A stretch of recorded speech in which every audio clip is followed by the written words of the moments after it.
berkesan gini, prosesnya pertama, proses jalannya itu adrenalin saya juga bergejolak ya, maksudnya wah dapat nggak ya, seru nggak ya gitu. Terus nyiapin kameranya yang saya sampai punya kamera yang kecil gitu, yang bener-bener buat personal. Lalu kedua adalah pada saat di sidak itu dia bawain lagu gue nggak ya gitu. Setelah itu proses editingnya juga harus dibikin supaya bagus, supaya emosinya dapat. Dan terakhir adalah proses saat konten itu udah diupload dan terus saya membaca komentar-komentarnya. Itu sih berkesan banget. Gini sih, kalau untuk sidak panggung, saya beneran nggak tahu backgroundnya orang itu gimana. Kecuali dia YouTuber kayak yang di Malang ya, maksudnya dia juga punya channel YouTube. Jadi saya bisa ngeliat. Tapi kalau buat kayak yang di Jayapura, saya cuma bisa ngeliat Instagramnya doang. Dan itu juga kadang-kadang bener-bener nggak tahu latar belakangnya seperti apa. Nah, yang mau saya pikirin adalah konten berteman sebenarnya. Konten berteman atau bertemu Anji itu adalah orang yang udah kita survei. Jadi kita kan dikirimin data, terus kita survei kita mau datengin yang mana. Saya rencananya akan mendatangi orang-orang yang memang ini ada misi sosialnya juga gitu.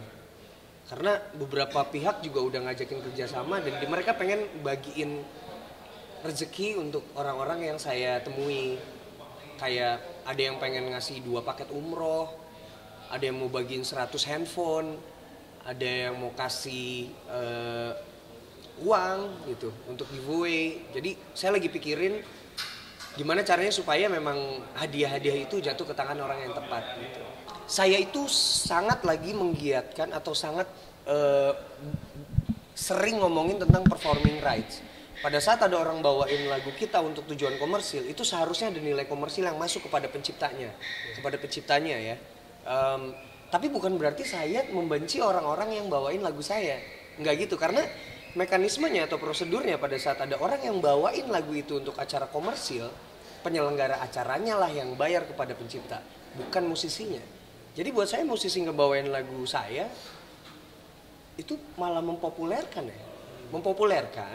Tapi pada saat mereka memonetize atau mendapatkan uang, itu harus ada mekanisme atau prosedurnya yang itu harus ditaati sama si penyelenggara acara gitu. Jadi kalau buat saya sih orang-orang bawain lagu saya sih saya makasih ya, membantu mempopulerkan lagu. Banyak yang tahu juga. Ya makin banyak orang tahu, makin tersebar baik di Instagram, di YouTube, bahkan di panggungan-panggungan. Kalau itu bisa berguna buat mereka dan mereka dapetin uang dari situ, ya berbagi rezeki sih.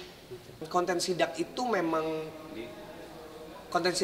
nggak bisa dilakukan sama banyak orang sih. Bisa dilakukan sama penyanyi, terus yang lagunya memang orang banyak tahu gitu. Dan juga yang sosoknya mungkin dikenal sama orang gitu. Kalau tiba-tiba nyidak orang terus nggak dikenal sosoknya, siapa lu gitu, nggak jadi juga kontennya. Maksudnya nggak ada rasa terkejutnya gitu. Lalu kalau misalnya ternyata lagunya nggak populer, ya susah juga karena mungkin nggak dibawain sama dia atau dia juga nggak tahu lagunya apa. Jadi konten sidak ini memang konten yang cukup jarang bisa dibawain atau dibikin sama YouTuber. Yang bisa bikinnya ya cuma penyanyi sih untuk konten sidak panggung ya, nggak semua. Dan penyanyinya juga mesti dengan syarat tertentu gitu. Jadi jangan lupa untuk subscribe Cumi Cumi.